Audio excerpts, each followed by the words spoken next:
Nah, pembahasan ini pernah kita bahas, yaitu ibrad, berdingin-dingin. Dan memang ada pendapat dari Abu Hanifah yang tadi kita tidak sebutkan, bahwasannya menurut beliau jamak itu yang ada adalah jamak suri. Jamak suri, seperti yang disebutkan, bahwa mengakhirkan dari waktu zuhur sampai menjelang asar kemudian menjamak. Tetapi itu tidak rajih karena zahir dari hadis menunjukkan bahwasannya Nabi SAW menjamak, menggabungkan antara zuhur dengan asar. Baik, ada yang tersisa satu lagi.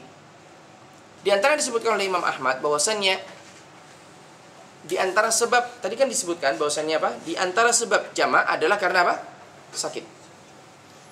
Maka di antara yang disyariatkan adalah menjamak salat bagi seorang wanita yang terkena apa? Istihadah. Dan wanita yang terkena istihadah termasuk dalam bagian orang yang sakit. Dan kita pernah sebutkan masalah ini.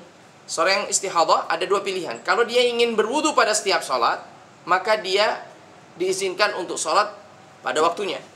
Tapi syaratnya apa? Membersihkan farjnya setiap sebelum berwudu, kemudian berwudu untuk setiap salat.